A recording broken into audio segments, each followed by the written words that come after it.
नमस्कार साथियों, स्वागत है आप सभी का स्टडी संग्राम के यूट्यूब चैनल पर।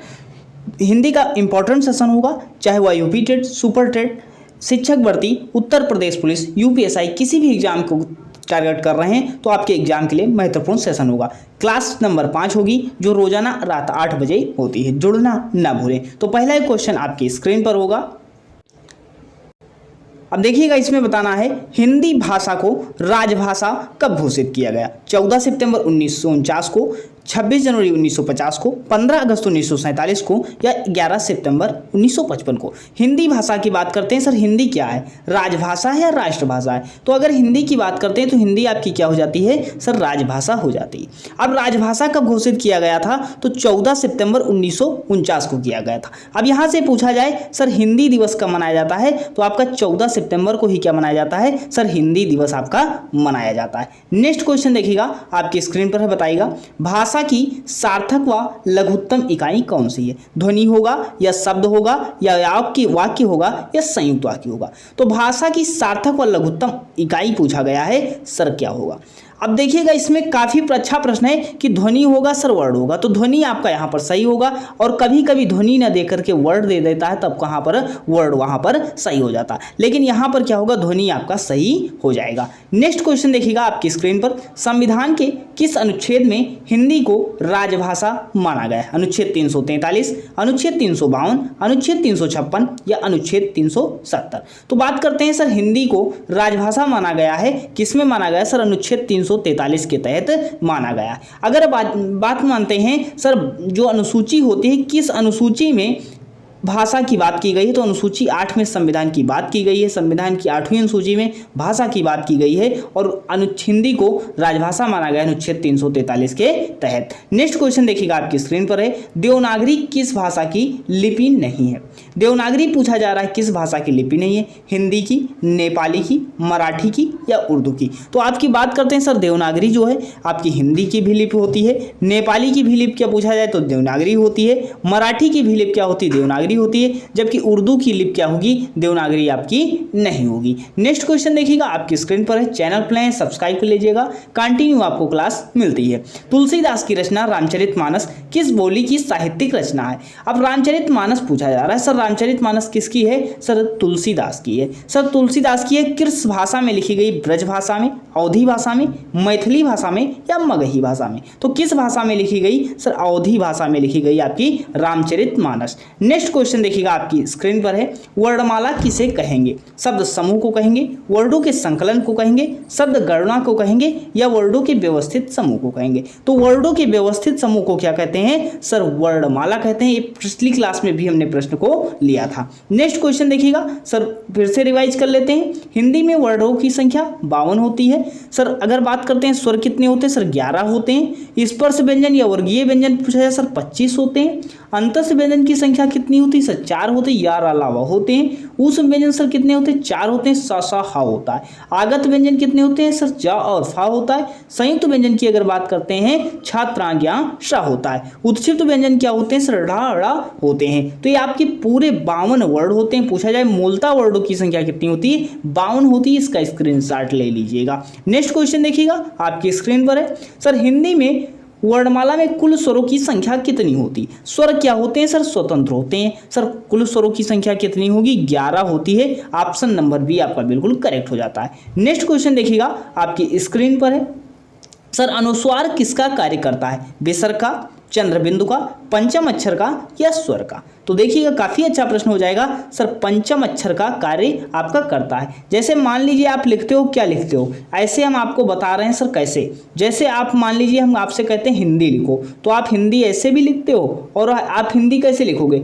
आप यहाँ पर पंचम अक्षर का भी प्रयोग कर सकते हो। सर यहाँ पर क्या ऐसे हिंदी लिख देते हो, तो ये जो ना है ये क्या है, पंचम अक्षर का कार्य कर देता है। तो ये 5वां अक्षर क्या है, अनुस्वार का कार्य करता है, ये आप देख रहे हो। नेक्स्ट क्वेश्चन देखिएगा आपकी स्क्रीन पर है, हिंदी भाषा में कुल वर्डों की लिपियां हैं 44 होंगी, सर 33 होंगी, 52 होंगी या 48 होंगी।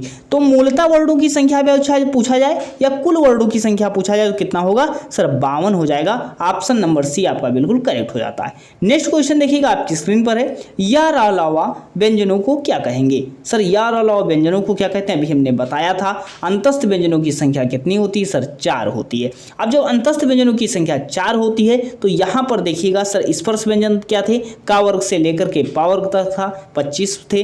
और अगर अंतस्थ व्यंजन की बात करते हैं सर यार अलावा हो जाता है जो कि आपके 4 होते हैं। ऊष्म व्यंजन पूछा जाए सर सा सा हा होता है। अब ये वीडियो एग्जाम में पूछा भी जा चुका है, अंतस्थ व्यंजन व ऊष्म व्यंजन की संख्या कितनी होती है, तो कुल मिलाकर के कितने होते हैं, सा सा हा और यार अलावा ये 8 होते हैं। नेक्स्ट क्वेश्चन देखिएगा आपकी स्क्रीन पर है, निम्नलिखित में से अल्प प्राण कौन होते हैं। सर अल्प प्राण अगर बात करते हैं सर पहला अक्षर होता है आपका, जैसे का है, गा है और आपका क्या होगा अंगा होगा, तो पहला, तीसरा और पांचवा होगा। सर जैसे चा होगा और आपका क्या हो जाएगा, जा हो जाएगा और आपका क्या हो जाएगा, इया हो जाएगा। तो पहला, तीसरा, पांचवा अक्षर कितने होते हैं सर अल्प प्राण होते हैं। तो सर देखो इसमें पहला, तीसरा, पांचवा कौन सा है, तो ग आपका कौन हो जाता है सर तीसरा अक्षर हो जाता है या अल्प प्राण होता है। सर अल्प प्राण में क्या होता है, अल्प मतलब हल्की, प्राण मतलब वायु, जिसमें आपको उच्चारण करने पर हल्की वायु निकलती है वह क्या होते हैं, अल्प प्राण कहलाते हैं। नेक्स्ट क्वेश्चन देखिएगा, ए आए का उच्चारण स्थान क्या है।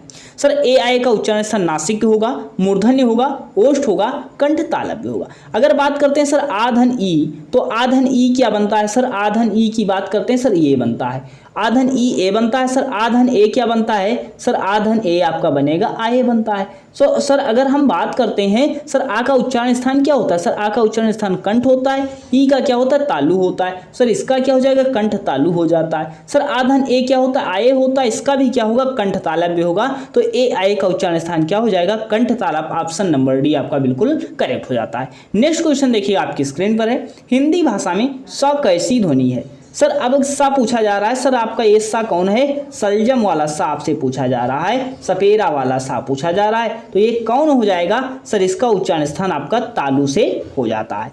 लेकिन अगर हम पूछें सर आपका यहाँ पर देखो सलजम वाला सा था, अब ये सरल मान लीजिए पूछा गया, सरल, इस सरल में सा की उच्चारण ध्वनि कौन सी है, सा की ध्वनि कौन सी है, तो ये वाला सा आपका क्या हो जाता है सर आपका दंतो हो जाता है। बिल्कुल क्लियर हो जाना चाहिए। नेक्स्ट क्वेश्चन देखिए, तालव्य ध्वनियाँ कौन सी होती हैं। सर चा वर्ग होगा, पा वर्ग होगा। सर चा वर्ग में चा छा जा यहाँ आता है, पा वर्ग में प फ ब भ म आता है, ता वर्ग में त थ द ध न आता है, टा वर्ग में ट ठ ड ढ अड़ आता है। अगर हम बात करते हैं सर तालव्य ध्वनियाँ क्या होती हैं, तो चा वर्ग आपका क्या होता है सर तालु से उच्चारण स्थान होता है। अगर पा वर्ग की बात करते हैं सर ओष्ठ से होता है, ओष्ठ से उच्चारण स्थान इसका क्या होता है, ओष्ठ से होता है। अगर ता की बात करते हैं सर ताक से दा याद कर लो सर दांत से होता है, ता वर्ग का उच्चारण स्थान किससे होता है, दांत से होता है। अगर टा की बात करते हैं टा का क्या होगा, मूर्धन्य से होता है। नेक्स्ट क्वेश्चन देखिएगा, सभी के पास क्लास को जरूर शेयर करें क्योंकि कंटिन्यू सेशन आपका होता है। अब सर इसमें पूछा गया सा सा हा व्यंजन कहलाते हैं प्रकंपी व्यंजन, स्पर्श व्यंजन, स्पर्शी व्यंजन या ऊष्म संघर्षी व्यंजन। तो अब ये कहलाएंगे क्या, तो देखिएगा काफी इसमें ऊष्म कहते ही हैं, तो ऊष्म व्यंजन ये आपके होते हैं, इन्हें क्या कहेंगे, ऊष्म संघर्षी व्यंजन कहेंगे। इनकी संख्या कितनी होती है सर 4 हो जाती है। नेक्स्ट क्वेश्चन देखिएगा आपकी स्क्रीन पर है, सर अल्प विराम चिन्ह होता है। सर विराम चिन्हों का क्या महत्व होता है, बिल्कुल महत्व होता है। अब जैसे देखो मान लीजिए एक हम शब्द लिखते हैं, जैसे हमने लिखा रोको मत जाने दो, जैसे हमने मान लीजिए एक शब्द हमने लिखा रोको मत जाने दो। अब यही वर्ड का बदल जाएगा सेंस, अगर मान लीजिए इसमें विराम चिन्ह लगा दिया जाए तो कितना प्रयोग होता है, रोको मत जाने दो। अभी आपको देखिएगा कितना परिवर्तन विराम चिन्ह से होता है। जैसे हमने लिखा रोको मत जाने दो, अब यहाँ पे लिखा रोको मत जाने दो। देखो एक ही विराम चिन्ह के जरिए प्रश्न के देखो उत्तर बदल गए। सर यहाँ पर देखो ये क्या कह रहा है, रोको मत जाने दो, और यहाँ पर कह रहा है विराम चिन्ह लगा रोको मत जाने दो। तो विराम चिन्ह का कितना प्रयोग होता है ये आप देख सकते हैं। ये कौन सा हमने निशान लगाया, ये भी क्या था, अल्प विराम था। तो अल्प विराम कौन हो जाता है, ऑप्शन नंबर बी आपका हो जाता है। पूछा जाए सबसे ज्यादा प्रयोग होने वाला तो अल्प विराम ही होता है। अगर पूछा जाता है सर ये क्या होता है, अर्ध विराम होता है, ये आपका क्या हो जाता है, लाघव चिन्ह आपका हो जाता है। अगर पूछें उप विराम क्या होता है, तो उप विराम ए हो जाता है। अल्प विराम की बात की तो ऑप्शन नंबर बी आपका बिल्कुल करेक्ट हो जाता है। नेक्स्ट क्वेश्चन देखिएगा आपकी स्क्रीन पर है, तुम कब आओगे इस वाक्य में उचित विराम चिन्ह का प्रयोग करें। पूर्ण विराम होगा, प्रश्नवाचक चिन्ह होगा, या उपविराम होगा, या कोष्ठक होगा। सर तुम कब आओगे, अब यहाँ पे बताना है कि आपका चिन्ह का प्रयोग कौन सा होगा। सर तुम कब आओगे अर्थात प्रश्न पूछा जा रहा है, तो देखो यहाँ पर आपका कौन हो जाएगा, प्रश्नवाचक चिन्ह का प्रयोग आपका हो जाएगा। नेक्स्ट क्वेश्चन देखिएगा, आपकी स्क्रीन पर है, निम्नलिखित में से कौन सा रचना की दृष्टि से शब्द का भेद नहीं है। सर रूढ़ होगा, यौगिक होगा, योगरूढ़ होगा, या विदेशज होगा। अगर रचना की दृष्टि के शब्द की बात करते हैं सर कितने भेद होते हैं, सर 3 भेद होते हैं। कौन होता है, रूढ़ होता है, यौगिक होता है और योगरूढ़ होता है। सर रूढ़ शब्द कौन होते हैं, सर जिनका अर्थ एक ही निकलता है, कोई दूसरा अर्थ न निकले। अगर उनको अलग करने पर कोई अर्थ न निकले तो क्या होते हैं, रूढ़ होते हैं। सर रूढ़ क्या, जैसे पशु आपका है तो रूढ़ है, एक ही शब्द अर्थ दे रहा है। सर कमल की बात करते हैं, सर एक ही अर्थ दे रहा है, तो ये सब क्या है, रूढ़ शब्द होते हैं। सर यौगिक शब्द की अगर बात करते हैं सर, जैसे मान लीजिए अगर विद्यालय की बात करते हैं तो विद्याधनालय होता है, सर विद्यालय होता है, यौगिक शब्द होता है। सर अगर बात करते हैं योगरूढ़ की, सर बहुब्रीहि समास होता है, बहुब्रीहि समास वाले क्या होते हैं, सभी योगरूढ़ शब्द होते हैं। जैसे तीसरा अर्थ दे देते हैं, सर पीताम्बर होता है, क्या होता है, सर पीताम्बर होता है, अर्थात पीला वस्त्र धारण करने वाले कौन होते हैं, कृष्ण हो जाते हैं, विष्णु होते हैं। तो ये गुरूढ़ होते हैं, योगरूढ़ जितने बहुब्रीहि समास होते हैं सभी योगरूढ़ शब्द होते हैं।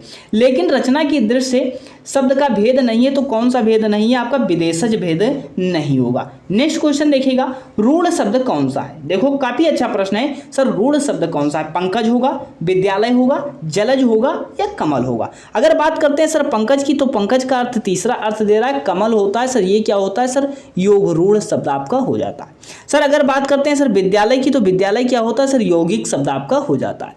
अगर जलज की बात करते हैं सर, जलज क्या होता है, सर तीसरा अर्थ दे रहा है, क्या हो जाएगा, योगरूढ़ शब्द हो जाएगा। अगर कमल की बात करते हैं तो आपका कौन शब्द होगा, सर एक ही अर्थ दे रहा है, रूढ़ शब्द आपका हो जाता है। नेक्स्ट क्वेश्चन देखिएगा, आपकी स्क्रीन पर है, अज स्त्रीवाचक बनाने के लिए किस प्रत्यय का प्रयोग होगा। तो स्त्रीवाचक बनाना है, सर स्त्रीवाचक प्रत्यय लग जाएगा। सर एक प्रश्न पूछा गया, सर अज में कौन सा प्रत्यय लगाएं, तो अज में आ प्रत्यय लगाने से क्या बन जाएगा, अजा बन जाएगा, और ये स्त्रीवाचक शब्द आपका हो जाएगा। इसी तरह एक प्रश्न पूछा गया, सुत में कौन सा प्रत्यय जोड़ दें जो स्त्रीवाचक बन जाए, तो सुत में आ प्रत्यय जोड़ दीजिए, क्या हो जाता है, सर सुता हो जाता है। ये भी क्या हो जाएगा, सर स्त्रीवाचक हो जाएगा। नेक्स्ट क्वेश्चन देखिएगा, आपकी स्क्रीन पर है, काजू कैसा शब्द है।